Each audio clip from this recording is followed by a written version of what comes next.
my pleasure to introduce our participants. This symposium has a great mix of scholars and practitioners, and we're lucky to have several outstanding practitioners of American foreign policy on the panel. To my right, Sean O'Neill, Foreign Policy Advisor at the U.S. Marine Corps. And of course, Sean is he previously served as the U.S. Consul General in Thailand. He also served on the staff of the Chairman of House Committee of Foreign Affairs. He focused on Indo-Pacific policy and oversight of foreign policy operations. So great to have him on the panel again. He was here last year, so thanks for being here again. We also have Dana White, who is a Senior Managing Director of Ancora. She also leads the Global Strategic Advisory Group, and previously Ms. White served as Assistant to the Secretary of Defense for Public Affairs. She was also the Chief spokesperson for the Department of Defense. And of course, we have Congressman Royce, who is familiar to you and who already previewed some of the big themes of our today's panel this morning, so hopefully we'll have an exciting conversation about those topics. The panel focuses on the relationship between China, Russia, and Iran, right, a very pertinent subject. When we started this symposium 2 years ago, we had this provisional topic, American foreign policy in a destabilized world. And we thought we will change this topic every year. Well, it turned out that we don't have to do it. The world is on fire. Actually, we have sort of a bad precedent. Whenever we include the particular country into our focus, it flares up. Right, so we included Iran a long time ago, before the current escalation in the Middle East, and here you go. We're jinxed again. Middle East is on fire. Some pundits talk about the shadow war between the United States and Iran as we speak. Right? And of course, if you follow the news, you kind of see all elements of growing disorder in the Middle East and how important Iran is in this process. And of course, shadow wars can be transformed into actual wars quite easily. And we already have very serious confrontations in the past couple of months. So that's why we're here. That's what we'll be discussing. We will be talking about the relationship, or de facto alliance, as some people put it, between China, Russia, and Iran. My first question for the panel is, to what extent the goals of participants in this alliance are compatible? Right, after all, Russia and China a decade ago were on board of a nuclear deal with Iran, which was supposed to delay the acquisition of nuclear weapons for Iran. China's presence in this axis is somewhat puzzling because China is a trading state. China should have a vested interest in stability in important parts of the global economy. It's buying its oil, 50% of its oil from the Middle East. It buys, of course, a lot from Iran, 10% or so. But instability seems to be bad for business. China cannot really, might not be happy to see Houthis firing at the ships in the Red Sea. China has to route about 50% of its container shipments through the Cape of Good Hope as a result, going to Europe, right? Which is, of course, more expensive. Right? Nevertheless, China shows no indication to use its leverage over disruptive partners like Iran. China also does not really show any inclination of being a leader in the Middle East. It criticizes the United States a lot, but there's little evidence that China is ready to step in and to do something constructive. So that's sort of some of the questions, the goals of the participants in this relationship. China, Russia, and Iran, even Russia, right? Russia 20-some years ago was, of course, an enthusiastic supporter of American war on terror. If you remember, Putin called President Bush first among all the world leaders after 9/11. So even with Russia, you can have this question. Of course, probably less puzzling than China today. So that's my first question: the compatibility of the goals among the participants. The related second question is: can we kind of disrupt this axis if the goals are not altogether compatible? We are sitting in a shrine to Nixon and Kissinger, who practiced, divide and rule diplomacy, triangular, strategic triangle diplomacy, setting American rivals apart, kind of showing really impressive diplomatic skills in the process back in the 1970s. Can we do something like that in the foreseeable future? And I think that builds on some of the themes of the previous panel in terms of China. Please. I'll just question a premise which I think in an interesting way shows how, for example, sanctions can have unintended consequences. And then we can visit your premise that China is disadvantaged by instability. Instability, clearly, as you and I recognize, advantages Russia. Price of gas goes up. Russia's main export, gas. Instability really advantages Iran. Prices go sky high, great for Iran.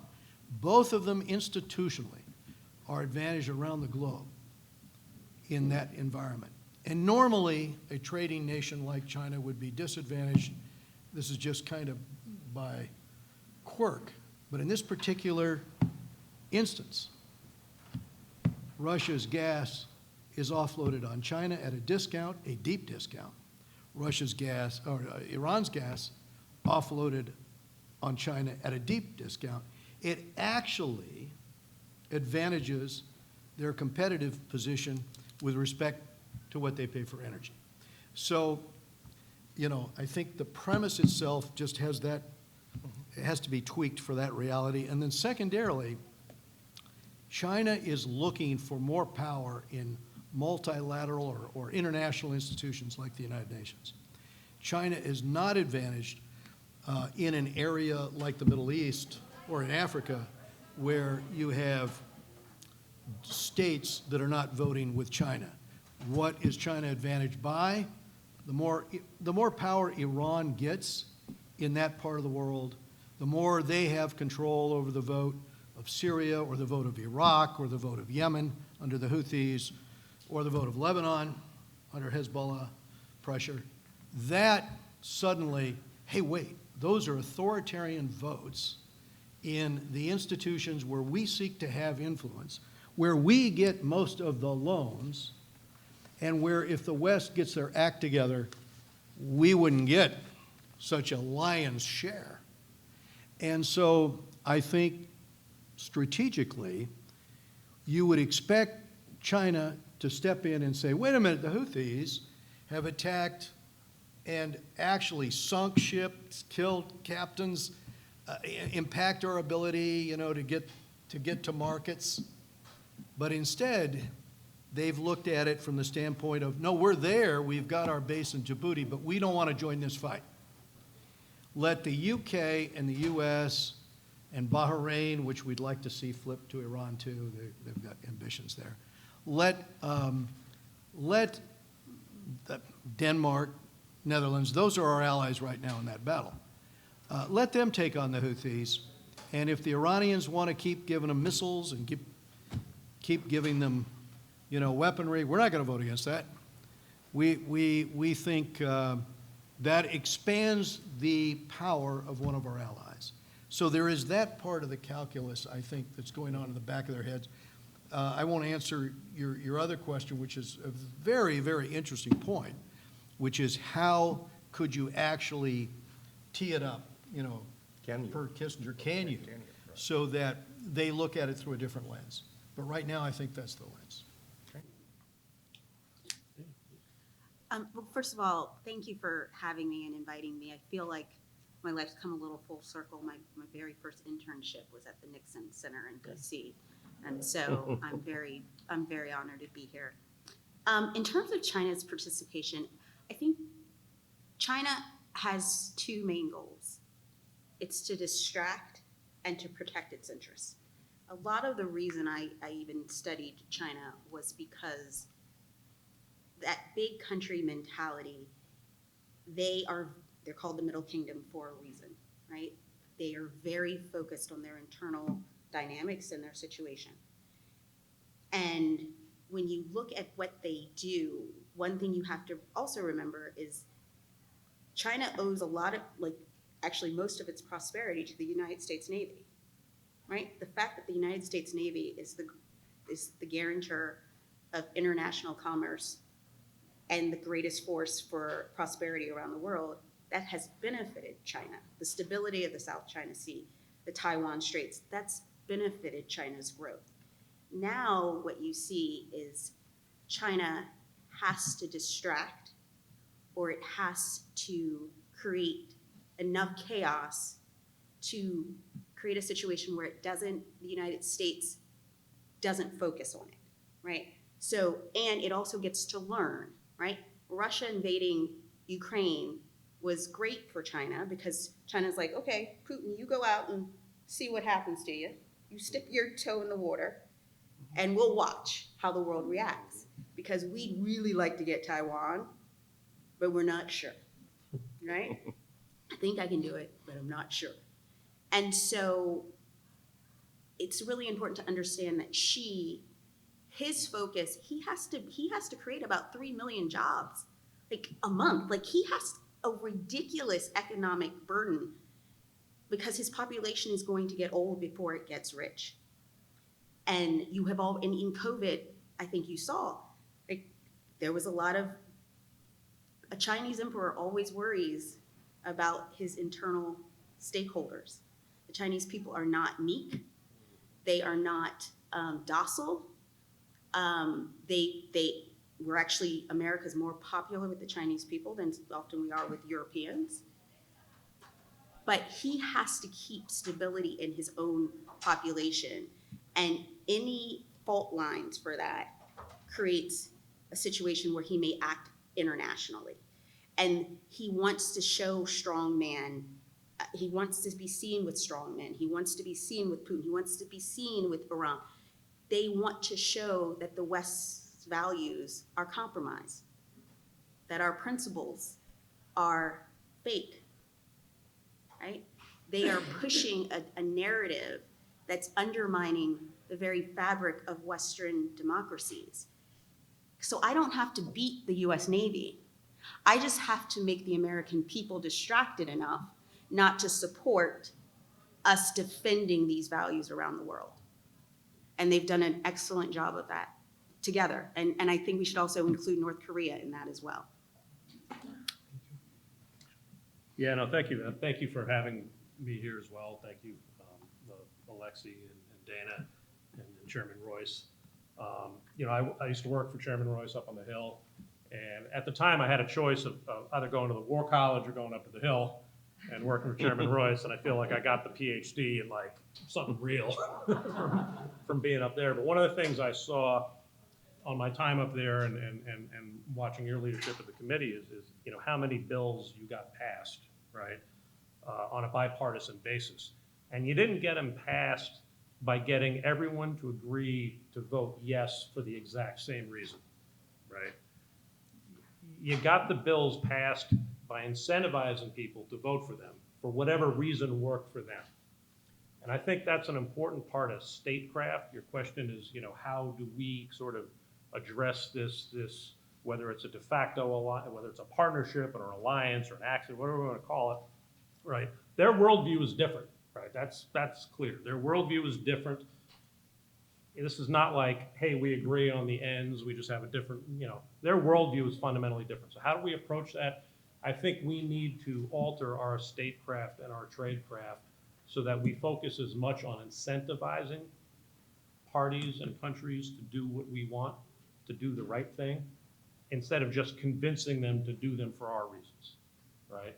And a big part of the toothpaste that China sells is, hey, we're not gonna judge you, man. Right? You wanna beat your people, we're not gonna judge you, just let us build the port for you for free, right? Let us park our ships here, it's just business, right? We're not gonna judge you, right? And the brand of toothpaste we sell is very different. I think it's very appealing because it's about freedom and all that, but we're in the Nixon library. I think something that probably Richard Nixon and Henry Kissinger understood very well is that sometimes you can't beat someone over the head to agree with everything, all of your motivations and purposes for doing something. You need to incentivize them. I think we need to build a coalition based on incentives.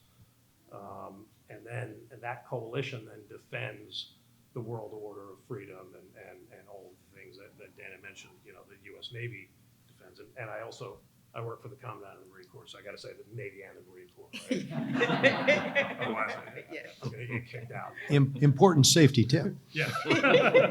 But that would be my contributions. I think it's just a fundamentally different way of viewing how we build coalitions and going beyond just trying to get people to do things for the right reason, get them to do them for a reason, if that makes sense. Thank you. I think my next question was just inspired by previous comments. I think Dana said it. What is China learning about potential crisis over Taiwan, watching the developments? And I know there's a learning curve, right? Last year looked very different from this year. So what is your sense of where's China now, what we obviously observed? I think China is learning that we're easily distracted. Mhm. I think China has learned that we are not, I think they see us as potentially a country in decline. Mhm. I mean, even when you saw with Iran and the Houthis, and all of a sudden, when that first happened, right? Iran was like, hey, wasn't us, like, not, and there was kind of silence from the administration for a bit. And then it was like, just know we're not gonna expand this, right? So that's all they needed to know, right? We're not, this was bad, but we're not gonna expand this. China is learning that we have no appetite for conflict. And the best thing, and I think of America as we are these reluctant giants, right? Like we infect with ideas and ideals. That's how we gain ultimate power. And so I think that China has learned that and also don't forget about Hong Kong, right? Like everybody, that kind of happened right around COVID, like the umbrella kind of happened right around COVID. We were all really distracted and poof. Now there are more concerns about surveillance in Hong Kong now than there is in Beijing of foreigners. I mean, that's insane. So China has learned that we can be easily distracted, and I think they don't have to fire one shot in order to get what they want. Yeah, I think another thought there, per your point. We had sanctions on Iran. We could have put them back on.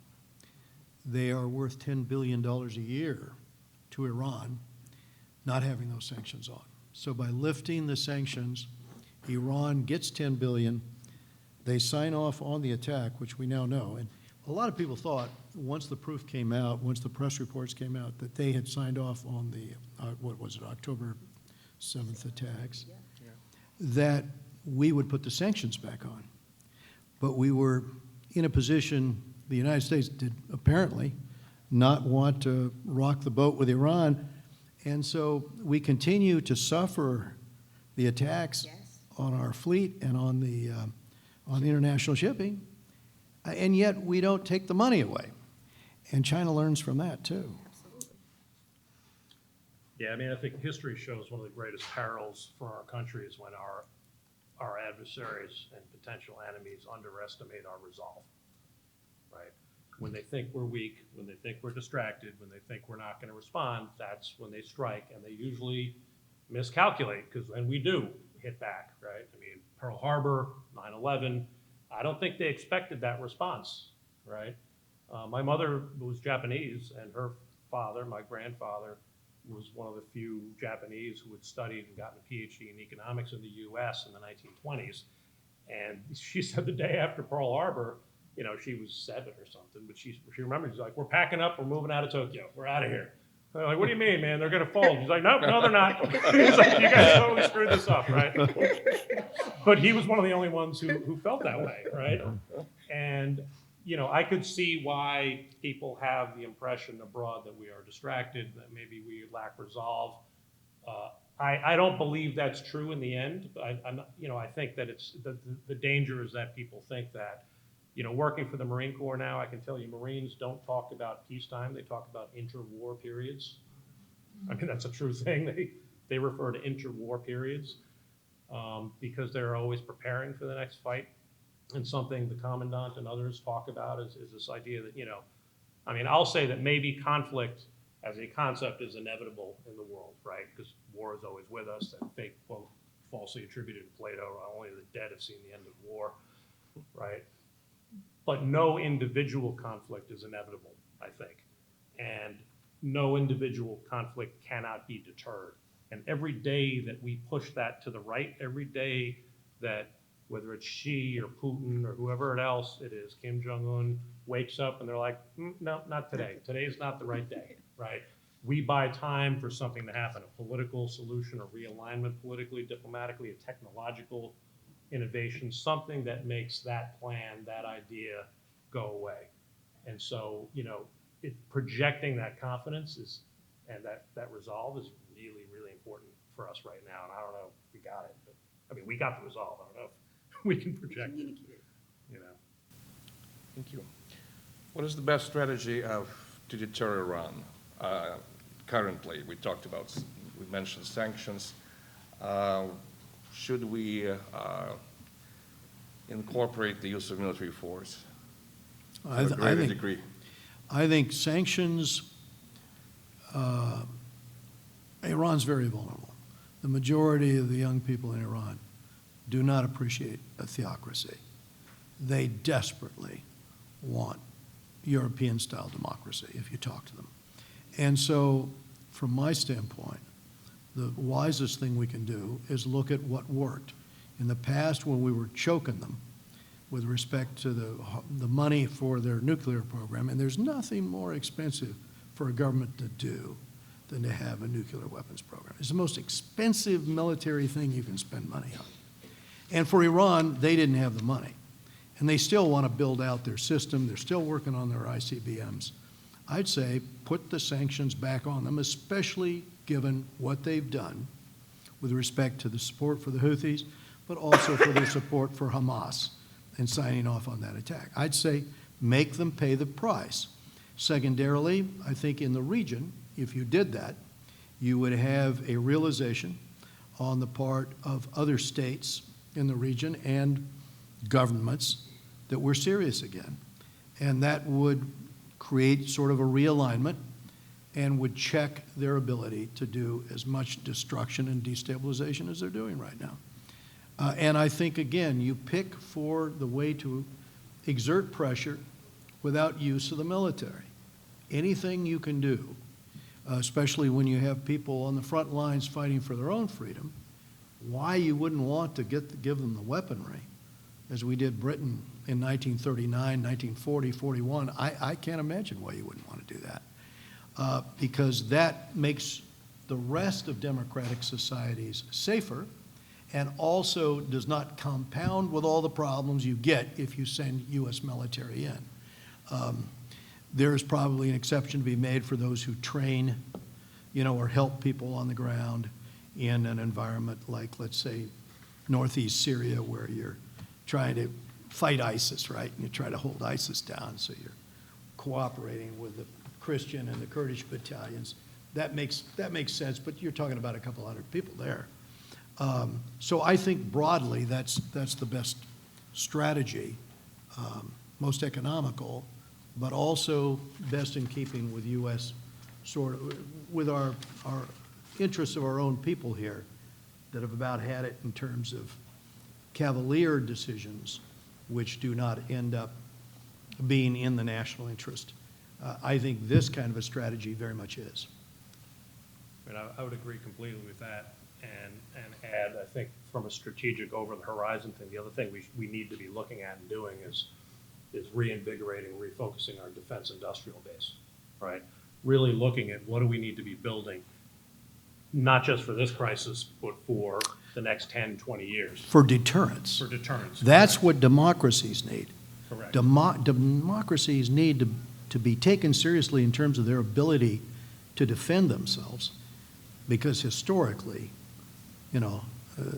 since Athens anyway, this has been a problem. And it's about, right, deterrence is about how many choices does my adversary have to make? How many choices can I force them to make?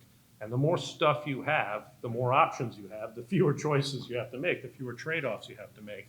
And I think whether it's an axis or an actual alliance or the coordinating, it's in Russia, China, and Iran's interest to sow chaos and to force us to pay attention to a lot of stuff at once.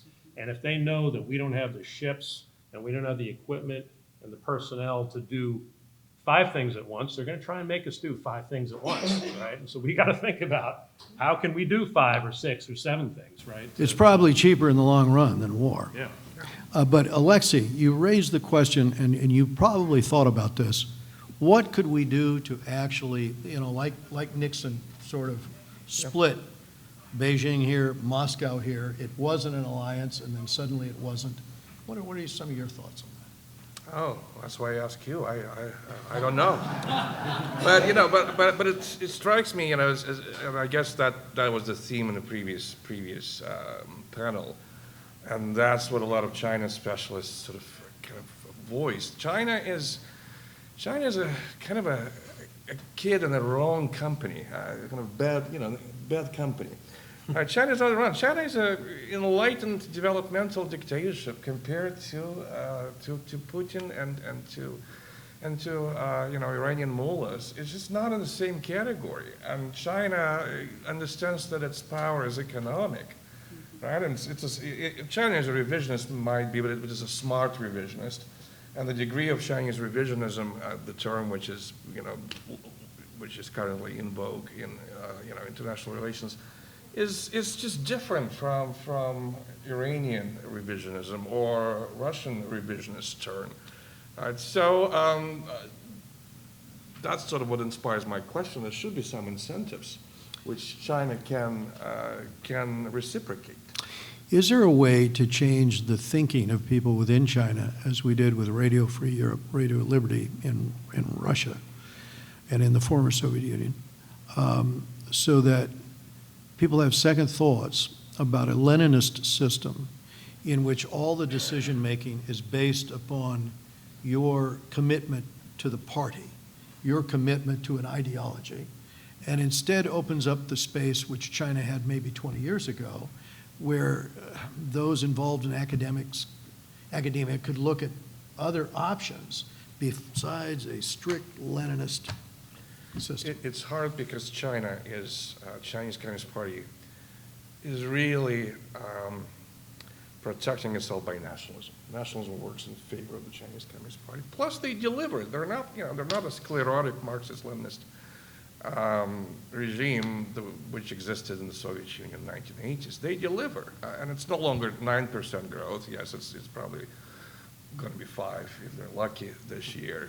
But it's still pretty impressive, and I know that statistics can be desegregated, and it's not so impressive once you start to unpackage it.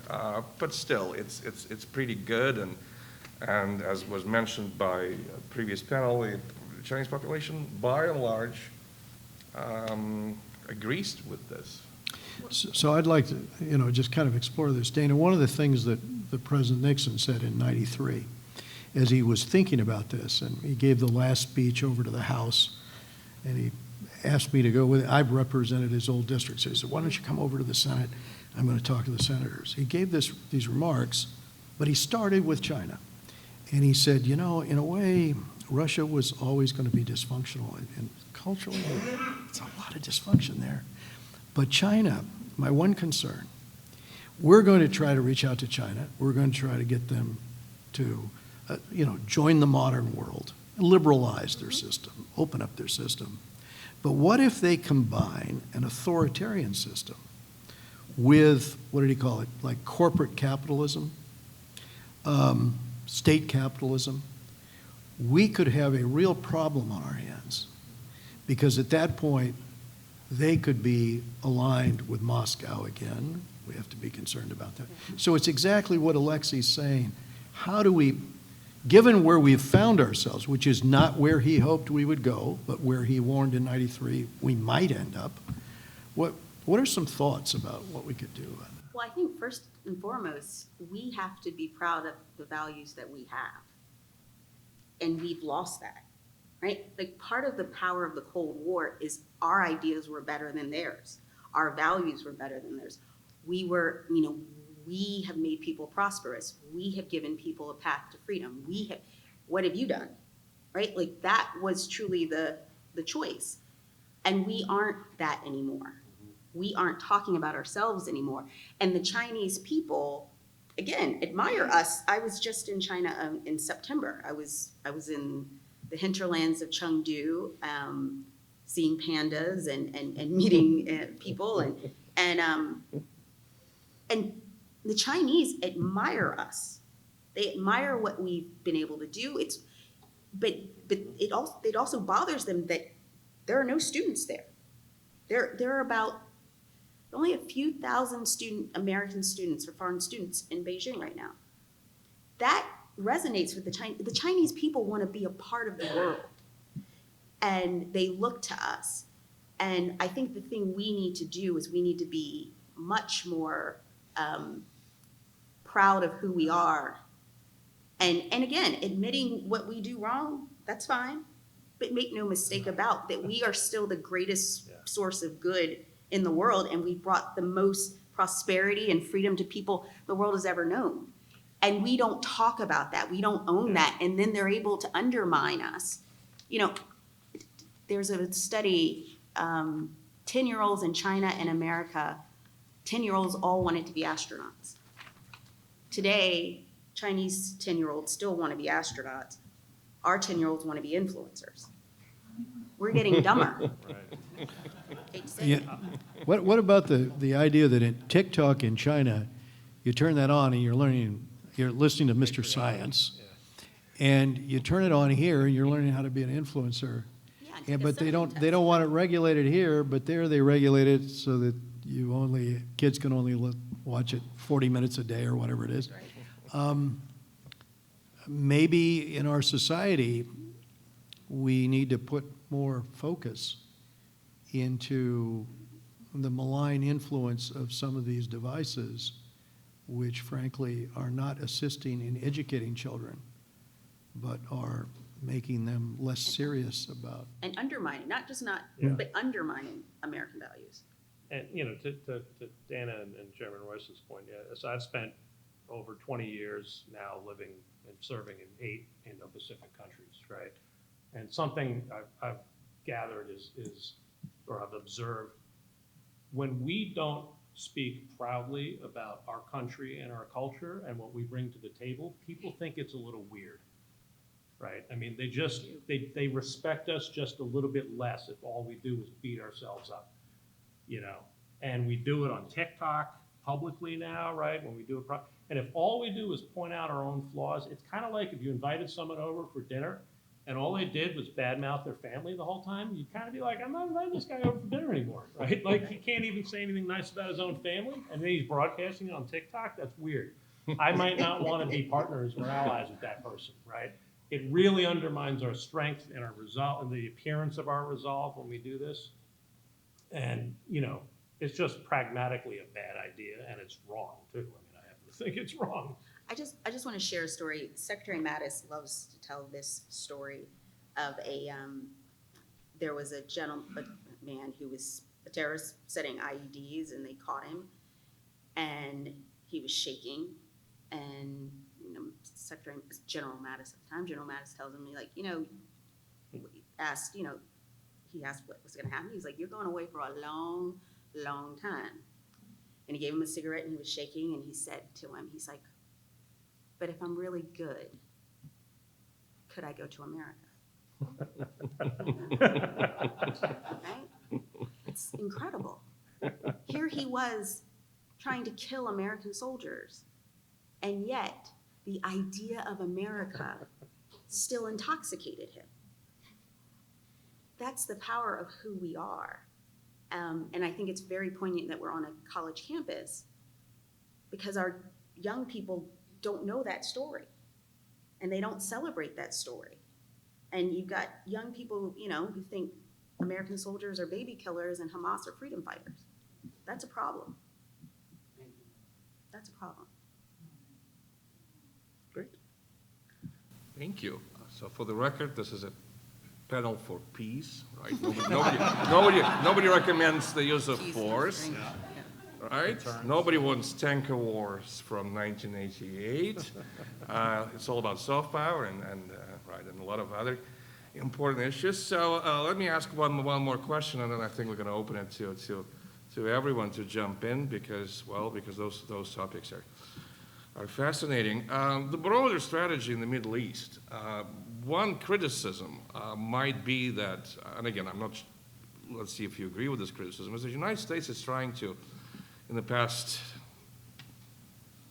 since Obama administration, I think, at least, the United States tries to pivot away from the Middle East, but what happens in reality, the United States is trying to kind of split the difference between what usually is referred to as offshore balancing, when you delegate stability to regional powers and you minimize your involvement, and something more proactive, like deep engagement in the region. The problem is that when you try to split this difference, you have some military presence, right? We have some troops in the area, but we don't have enough military leverage in the area, and our troops are in many ways sitting ducks, right? Which Iran-affiliated groups will target. So should we kind of decide on what we try to do about the Middle East? Is it pivoting away, or are we staying and engaging deeper and deeper and deeper? Isn't it time to make this choice? It's how we engage. So, for example, you've got 4.5 million people in northeast Syria, and they're the ones that defeated ISIS. Their battalions are primarily Kurdish and Christian, some Yazidis, but they've got a social contract there where they all have religious freedom because they've lived there for thousands of years. You know how to live with your neighbors. And they're all afraid of the same thing. They're afraid of radical ideologies coming in there and calling them all apostates and killing them again. So they have their governing structure in which people can change religions without being beheaded, and which nobody's an apostate. And women have equal rights. They got an odd system or maybe not so odd, where your mayor in your town, you got two of them. One's a woman, one's a man. Why? Because just like in the police force, they want women who have problems to be able to go talk to another woman in case the man doesn't listen to them. I don't know. I think that social contract, it seems to work pretty well for them. We've got 800 people there training them, special forces. Why? Because they've got 15,000 ISIS soldiers that they captured. They captured them in combat. They probably lost 20, 30,000 people of their own on the field, killing these ISIS. Now, nobody wants to take the ISIS fighters because you don't want them back in Britain or France or the U.S. or anywhere else. North Africa, nobody wants them. But we are probably well advised to protect their institutions, those temples and churches that have been there for 2,000 years, those societies that have values similar to Europeans and the US and East Asia where democracy has a certain, that makes sense to me. That is not a high-cost operation. Well, and the same could be said of the Kurds over in Kurdistan, where they have a more Kurdish-centric system. Again, do you want people on the ground that once defeated ISIS and were willing not to run away like the Syrians did or the Iraqi army? That makes sense to me. Who share our values? So let's look at what we can do strategically at little cost, but commensurate with our values. And then let's not run from that. Let's defend that. That's my thought. That's pennies on the dollar compared to what would happen if a resurgent ISIS comes up in East Syria, or if, and by the way, this is not part of the government. This is an autonomous region. It's probably a third or 30% of the country. Situations like this require a nimble State Department, and Sean can speak to that issue, I guess, where you have the capability, A, to enforce. My God, when the Iranians give an order, it's time for the sanctions to go back on and tell them, no, the United States is not going to reward you for supporting, basically terrorism all over the region and shutting down international commerce. And by the way, starving people to death in East Africa because the food can't get in, and shutting down the Suez Canal and destabilizing Jordan and North Africa. I mean, why wouldn't you want to use the levers of power? You cannot kid yourself by saying, look, back in college, I was shouting, like everybody else, death to the Shah, death to the Shah. You don't want to be in a position where you can't rethink that and say, wait a minute, maybe the Ayatollah wasn't the best bet here. Maybe we ought to be throwing in with radio-free, Iran or whatever, and talking to the people in Iran, the women who are going out there protesting. Maybe we're missing an opportunity to be standing with the next generation of people who, oddly, may want what people in a well-governed democratic society, as loud and as messy as it is, would prefer over a totalitarian one. Yeah, well, I mean, well, first of all, he used to be my boss. Of course, I'm going to agree, right? No, you don't have. No. Sean, you didn't agree with me then all the time. You don't have to agree with me now. No, I get.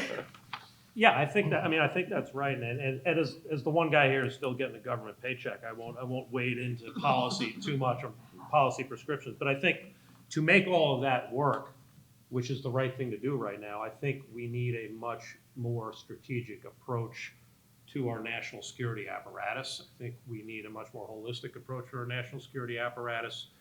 I've been a Foreign Service officer for 23 years now. I don't think we do it right a lot of times. I don't think we're organized the right way.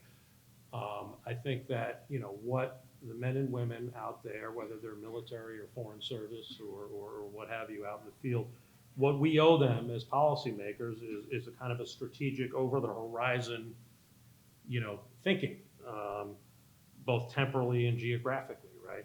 We also owe them a sort of a cohesiveness of direction and appropriation and authorization from the Hill and in administrations, so that there's not really a confusion of what we're doing, right? When we pass the sanctions, it's like the marching order is clear and everyone's role on the team is clear and you go off and you do it.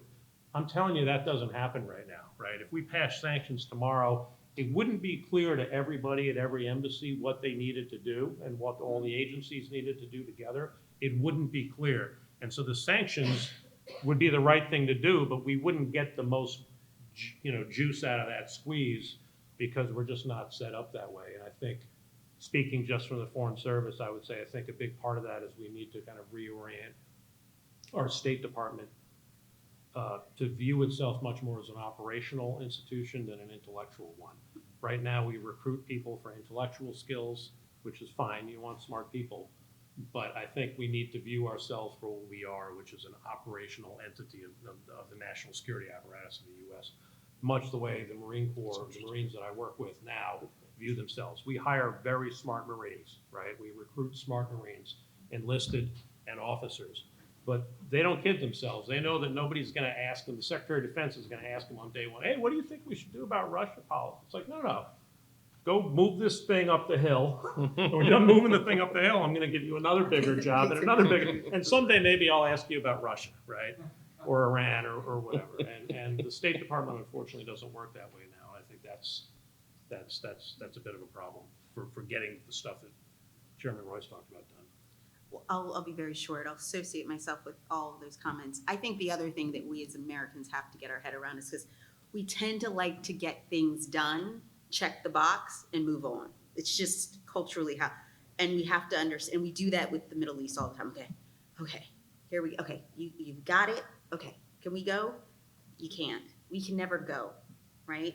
And the price of going is always higher, right? So we also have to educate our populace because, again, representative government, right? Like, we have to educate a population that needs to understand these are our values, these are our allies, these are our partners, and we have to, by the way, a lot of your livelihood and what you expect depends on others.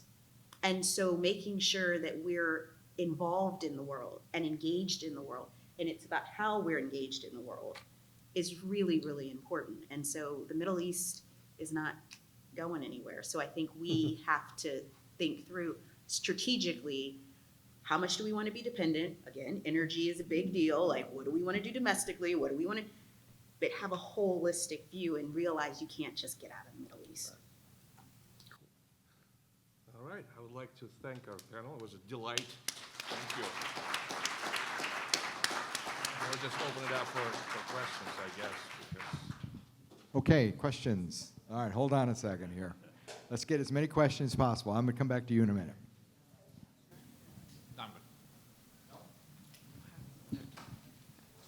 Sorry, I wrote my question down. Okay, so being that you were acknowledging the college-specific pushback, I'll say, on like our pride, and when it comes to acknowledging our shortcomings, is there a way that you see that on college campuses that could still be done in an educated way to have the open forum? Or do you think that also has to tie back to the social media aspect of it and the application that it has in schools starting from a younger age? So that's a great question. So first of all, I would say it can't start on college campuses. It should have started in elementary school. It should have started at your dinner table. It should be in your home. That's where it needs to start. I mean, I'm old enough to have remembered when every day you started the day with this Pledge of Allegiance and the TV went off and it was the Star Spangled Banner, and so you were reminded of the promise you'd inherited. And I think that we have to get back to civic education. I grew up in the state of Virginia. I love the state of Virginia. That might be a little odd to some people, but I do, because I love the history of Virginia. And I promise you, from K to 5, you never got beyond, you kind of touched the Revolutionary War. They were only keeping you in Jamestown. That was just the public school system in Virginia. Like, it only mattered about Virginia. And so I think it starts there, and we have to do it. It's just not about colleges, but it actually really should start in elementary school. Jan Keeley again. Thank you. Excellent. There's going to be a little bit of a statement, and the question will follow. So, Mr. O'Neill, you're absolutely right. America is a giant, and we have a resolve. When Pearl Harbor happened, one of the Japanese admirals said, "Oh, we're awakening the giant." And my better half always says, we don't learn from history. We've seen this over and over again. So why are we, as the United States, allowed this to happen and become reactive instead of being proactive? That's my question. Yeah, it probably happens I'm not enough of a historian, but I think, you know, we're not the only one who falls victim to that, right? There are these cycles of generations that forget and move on and all that. I think we are proactive. I think America is very proactive, as Chairman Royce and Dana said, at, you know, kind of in our private capacity. I've seen overseas, people want to come to America. People have this image of America overseas that is really something to behold. And it's not because of a policy, because that's not how we work. It's not because of like some government program that somebody on the Hill or in the administration decided to do. It's not even because of, you know, a specific public outreach. It's because of who we are as Americans and all the great stuff we produce and the example and all that. So I think we're very proactive in kind of the way we live our lives. And the government can kind of help amplify that in certain places, right? But I think our weakness now certainly is that the conversation in individual circles and college campuses does tend towards the negative. It does tend towards criticizing us, and that reflects then in what we as diplomats can then, the messages we as diplomats can deliver, because it's kind of hard to sell that positive image if every day you turn on the TV and you see TV shows and news stories and TikTok videos and all this other stuff of people beating up America from inside America. That's kind of hard. That's a hard package to sell, right? So I think we are proactive, but you know, we got to kind of, yeah, we kind of got to get it together a little bit back in the States and be a little prouder of who we are. Hi, thank you for being here today. And the panel before you was asked if China was a competitor or an enemy, and each of the people said it was a competitor. And I get this sense from listening to each of you that we are in serious times, but you have a sense of optimism about you, that it sounds like China recognizes how much they need us to protect the Navy shipping routes, and they like a little bit of instability. And is that a fair takeaway, that you are optimistic about the future and what you see, although it is serious times? Nobody wants to create a self-fulfilling prophecy.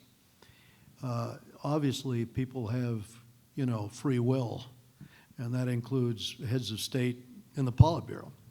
So the ideal circumstance is to learn from this and to say, look, we don't wish you ill, but inasmuch as you're not playing by the same rules, especially with respect to intellectual property, if we are dealing with a dual-use item which can be used for military purpose, we're not trading that with you anymore.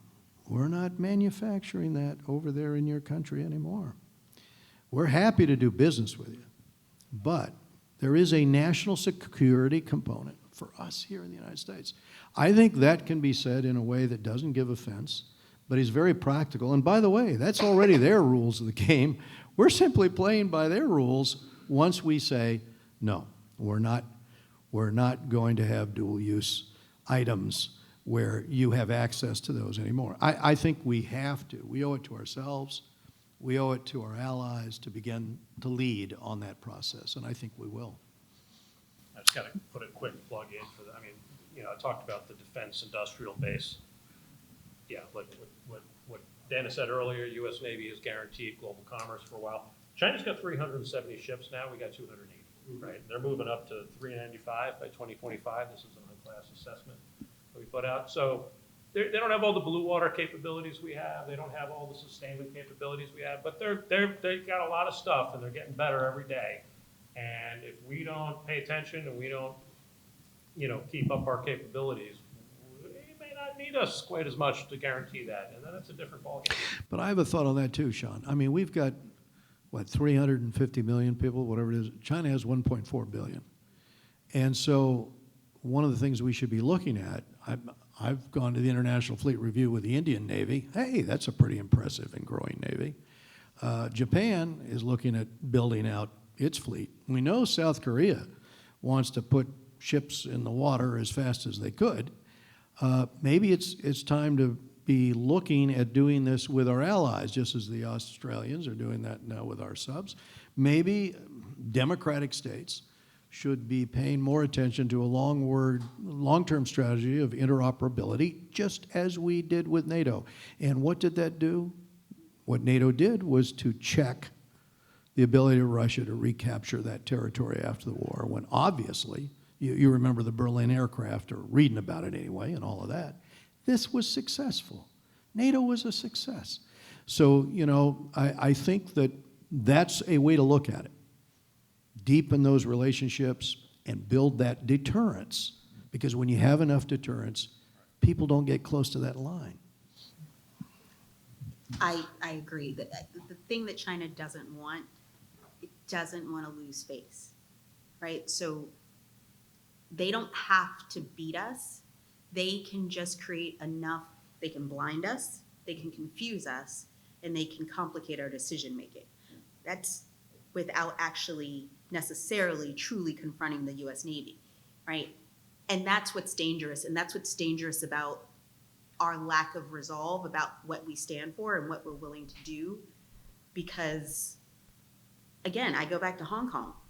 I mean, Hong Kong, and it just kind of slipped away, and there were like press releases that was like, hey, it's terrible what's happening in Hong Kong, and that was it, right? So China's also figured out about us, and this is important for us to think about as a culture.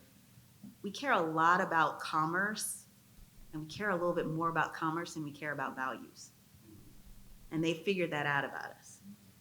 They figured out, like, yeah, we've got millions of people in a concentration camp, but you're still making your stuff here. If Walmart was a country, it would be China's 6th largest trading partner, right? So we have to sort of think about what are our values and what are we willing to do.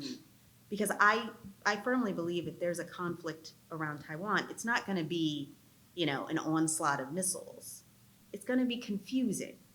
It's going to be maybe some cyber attacks. It's going to be some fake, it's going to be weird. And then it's like, and then China just kind of flew, a few ships to just help out.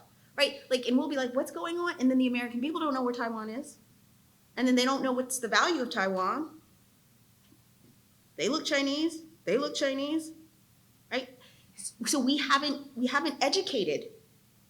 And at the end of the day, if you're going to commit American lives and American resources and American soldiers and sailors and Marines, and airmen, let me not leave out the Air Force, then we have to have the resolve to know what we're fighting for and what matters to us.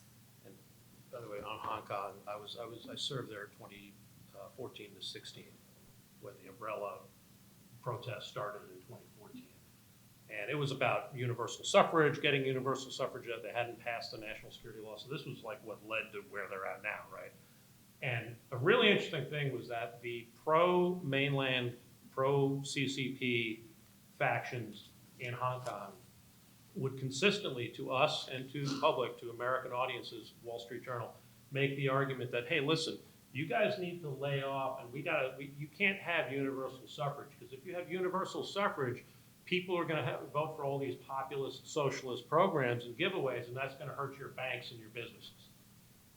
That was actually the argument they made. You need to support the Communist Party's vision of democracy in Hong Kong, because otherwise it's going to be bad for Goldman Sachs.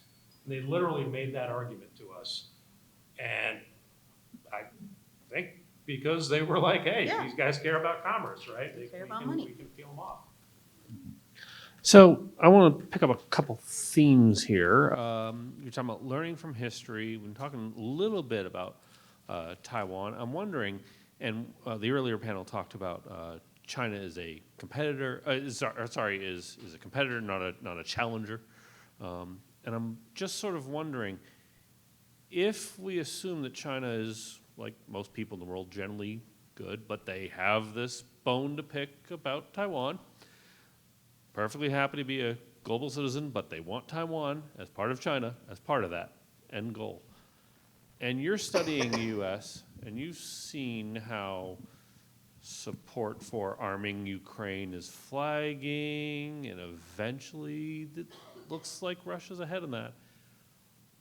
what's the Chinese plan then, if you're sitting there studying America and our reaction, and how would you combat that? So what do you think, if you're sitting there looking at the last few years, what's China thinking they might have learned from the last few years, and how would we adapt to their adaptation? Before we answer this, I think just that premise that we think that their system is generally good. Mao Zedong cost the lives of tens of millions, and we've just watched the Chinese army go into Hong Kong and arrest every newspaper editor and the word comes out daily about Kazakh and Uzbek women who have been sterilized and what they're doing in those camps.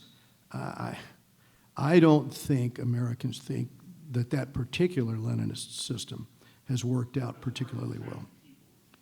Yeah, the Chinese people, I think people are all for the Chinese people, but they're locked into a system where, with a surveillance state, people are not going to be able to express their. So it's a little more complicated by that than your premise. But with that, I'd be interested in what Dana and Alexi and Sean think. I think China has learned a couple. With Afghanistan, it learned that we could cut and run.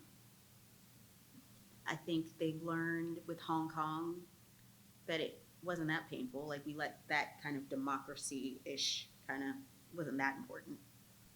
I think they've learned around Ukraine, good and bad around Ukraine, because what Putin didn't want was the expansion of NATO, and that's exactly what he got. So that's given them pause, right? They're like, because one of the issues with going to Taiwan, as much as people are concerned, and as we should be about Taiwan, China, she should also be concerned about if he moves against Taiwan, but ends up bolstering Tokyo, right? Suddenly, before he unfortunately passed away, Prime Minister Abe, after he was prime minister, said, if they attack Taiwan, Japan would go. And I was like, really? So I think he hasn't necessarily thought about what it does to the rest of the region. I think it really diminishes the U.S. if that happens, but he could end up pushing, generational foes, Seoul and Tokyo together in a way that he never intended. And then you join the Philippines and you join. So I think he's still in a wait to see mode, but I would say if he were to do something, again, it won't be clear. It's gonna be this year, because it's gonna be crazy this year. So why not? Roll the dice. Okay, we have last two questions here. Well, I first would like to thank the panelists for your insight information. And I also want to make a proclamation that I was born and raised in Taiwan, so obviously share same culture with China and same language as well, too. My question mainly is, how are we going to differentiate people from the government? I remember clearly when 9/11 hit, there was tremendous amount of blaming on the Muslim people. And I remember our President Bush at the time made it clear that it's the terrorists that hit our buildings and not the Muslim people. They may be Muslim, but Muslim people are not terrorists, and we need to make that distinction. Now, looking at Gaza situation, we have to remember it's the Hamas and not the Palestinian people that are actually suffering in Gaza. And thinking about the Chinese people, Dana is absolutely right. If you want to issue visa or green card to Chinese people, there are thousands of people waiting in Mexico trying to get in to our country every day. They admire our system. They admire our quality of life. They admire freedom, ultimately. It's what they're craving for and they would never get. But I think it's really interesting when we're thinking about China, and again, with different countries, like when we talk about, Xi Jinping talk about Putin, one person does represent the government, does have command and everything policy, but the people not necessarily think the same. although they don't have options, but in our position, how can we actually differentiate so people don't always think about, Chinese are our enemy or Chinese are our competitors, versus how can we actually, make friends with people that want to be our friends and not necessarily the government. Make it very clear that we're always, when we're talking about a Leninist system, when you're talking about the Communist Party of China in Beijing, use that language, differentiate that from the people of China. Because the people of China do not have the freedom to speak, and they should. And we must always make that point, just as President Bush made points like that, so that the American people understand. And that also means that the people in China will understand. Hi, I had a question for Mr. O'Neill. Earlier you mentioned how in order to make a more efficient system, the U.S. Defense Department should be more operational rather than intellectual, and I definitely agree with that point. State Department, sorry. Yeah, I was wondering, under that assumption, would you still see the benefits in having a strong intellectual check on such an operational system so that we can balance both the interests of our state but also work in cooperation with the international community? Yeah, absolutely. And just to clarify, I didn't mean to imply that the State Department and the Foreign Service, of which I'm a part of, is not operational in nature, and that we don't get the job done out there. But yeah, I think that what's really important in statecraft, just in my view, is a combination of strong, over-the-horizon strategic thinking coupled with operational excellence, right, and coordination. And that comes within an organization from how you recruit, train, and incentivize people, but it also comes from the administration, from the chief executive, from the president. It comes from Congress. And I would suggest, as a citizen, it might be time for us to start considering like another Goldwater Nichols for our national security apparatus, right? Where Congress really looks at, hey, how do we appropriate funds? How do we authorize agencies? How do we, instead of doing it in these silos where, it's like, Chairman Royce has the State Department and USAID, and Chairman so-and-so has DOD, and someone else has, the law enforcement agencies. Maybe we need to look at it as like, maybe we need to authorize national security operations and appropriate national security funds in one thing, right? So that we're looking at it the same way. And then that filters down then and provides a direction and then that kind of leadership guidance so that the intellectual then, prowess of people can be applied to the operational problems. If that makes sense. Well, we need to wrap it up. Yeah, unfortunately, we need to wrap it up because Sean needs to get to LAX, believe it or not. It's at 4 o'clock on Friday. I got to meet the commandant in London Exactly. tomorrow. So- I'm gonna be in trouble So if maybe I some don't. of us will stay, but Sean needs to run because it's...